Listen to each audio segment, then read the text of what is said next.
All right, welcome to the Rap Thought Podcast with Matt and Brandon. And today we are going to be talking about LL Cool J's Radio.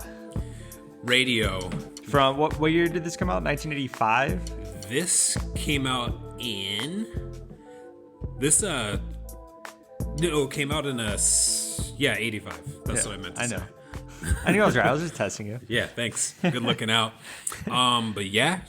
Radio by LL Cool J dropped in 1985. Do you know how long it took to go platinum? Platinum. 3 years? 2 years? Went platinum in 89. Okay, so 4 years. Yeah. Wow. So I mean, for hip hop, that back then, that's a pretty big deal. it's cool because LL Cool J, he's been around for a long time, and I really respect his career. I mean, I think people that fit within this box of being an artist, then getting into acting, and just kind of moving around in different areas. I think Jamie Foxx is my favorite because he also was doing stand-up. But LL Cool J definitely is in that scope. Born in 1968. When I was listening to this album, I was like, man, there's themes in here that sound young. Like he kept bringing up high school. He kept bringing up The Babysitter. Yeah. I mean, if he drops... And then you find out that he's 16 when he made this album. 16 during... It's pretty insane to think 17 about. when it dropped. But yeah, 68. And then when it drops in 85, it's 17 years old. Yeah. So I was like, okay, that makes a lot of sense. Because I'm so used to him now and being an adult that I'm like, when did this... Yeah. How old were you? He was basically like... the first hip-hop kid star. I guess is that fair to say? Yeah, I mean, he was the first like big hip-hop rap star. He took it to a new level. And at 16 years old, which is insane. Yeah, I don't know anyone else that's that young that came out big like that. Yeah. What was the next one's like Crisscross? Oof. But I mean, that's a dope song. Nas was 19 when he did Illmatic. And that was in 91, 92? Yeah. Yes. 93. Yeah. So, yeah, it's pretty crazy to think about. LL Cool J's, he's a superstar. Yeah. Not just in music, but movies, TV. That's what I'm saying. Like, that's why I like Jamie Foxx, just all the avenues that he's ventured in. But LL Cool J is well versed, and he's still current to today. I think he was saying he's dropped 13 or 14, I think 13 studio albums. He has 2 Grammys under his belt. Yeah. It's crazy because I've never really gone into any of his albums. Like, I've never taken a close look at his projects, and he's got so many. And definitely a lot of hip-hop historians or people who are really into hip-hop will regard him as one of the GOATs. What was your first intro or first thing you heard of LL? I don't even know, really. I think it's just from hearing his songs on the radio and hearing other hip-hop heads talking about LL. And definitely one of the things that really got my attention from LL Cool J was his rap beef with Cannabis. So I knew a lot about that because I was really into Cannabis when I was younger. Yeah. So I went back and he was in a rap beef with LL Cool J, and they went back and forth. And second round KO was like one of the top beef songs when it came out. So that was mainly my introduction to LL Cool J. Yeah, I think the first time I heard of him, I didn't know it was him, but it was Around the Way Girl. And I really liked the sample from it. I really liked the beat to that song. And I was hanging out with a friend one day. I was like, man, there's this song that I keep hearing in the back of my head, and I don't know who does it. This is how it goes. And off the top, my friend Andrew is like, oh, yeah, Around the Way Girl by LL Cool J. And I was like, what the fuck? So, I looked it up, and I was like, dude, my man, you solved the riddle. Yeah, and of course I know Mama Said Knock You Out. Yeah, He's got classics. Just haven't really dove into any of his projects like that. Right. I've paid attention and consumed the whole album in one sitting.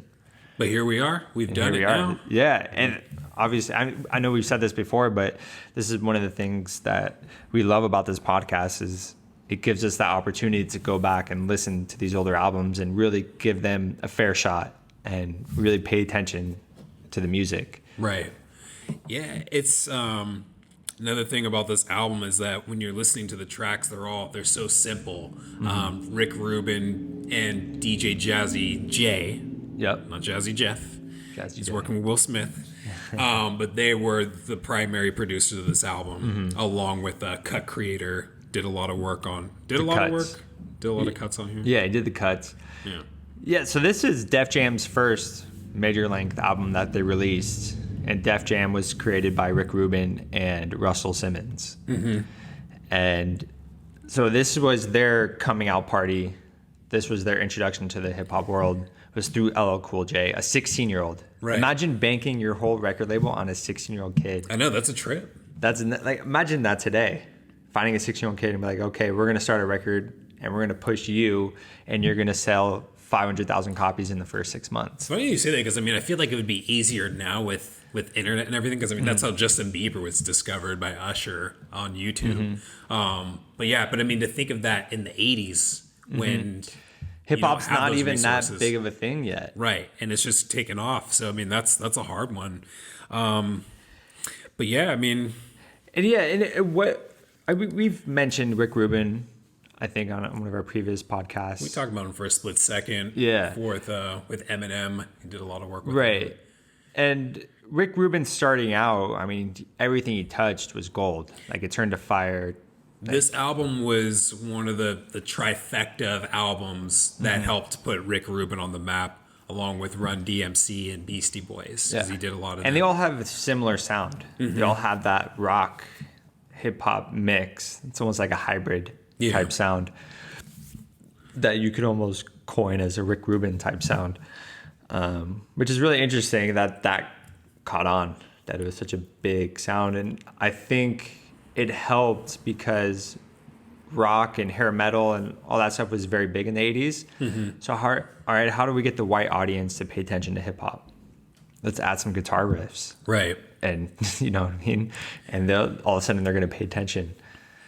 So it's a genius move on his part to incorporate a lot of rock elements. Right. The songs are so basic. Like, They are. there's even some, Stripped. there were times where I thought I heard a song before.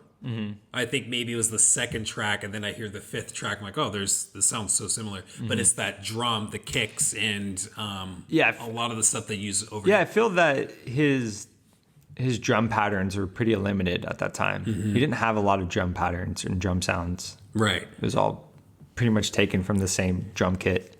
Yeah, I want to say Didn't really mix it up a lot. in each song, you could probably count out between 4 or 5 different different things happening at once. Yeah. But in that even sounds like too much. I think it's between 3 and 4. Yeah. But I could totally see that. At the same time, simplicity is usually the way to go. Right. Keep it simple, stupid. You know, LL's supplying the rhymes. Very straightforward, very simple rhymes, simple beat. And it makes sense. It worked. yeah. Lyric wise, I mean, there's not a lot of, we talk a lot about content in our podcast, and there's not a lot of deep anything going on here. There's a couple, maybe some stories, but a lot of, around this time, like we covered in Return to the Boom Bap, it's a lot of, giving props to your DJ, talking about how great you are, how, whack MCs and everything like that. So you get a lot of this, but I don't know. That said, do we hop in? Are we going in on this thing? Yeah, let's get straight into it. Let's jump. The album that we're doing, Radio by LL Cool J. The first track is Can't Live Without My Radio. This is I saw that this is the first single for this album, and he's just hip hopping. I put down. He's just kind of hip hopping, having a good time, slinging rhymes. As Matt, you were saying earlier, it's a lot of simple stuff. It's kind of cool. I like his flow. It's consistent. It keeps you engaged. Yeah, it's a very fun flow. And his voice is very, what's the word? It's an interesting voice, but it grabs your attention. It's fun. He changes the tone of his voice a little bit.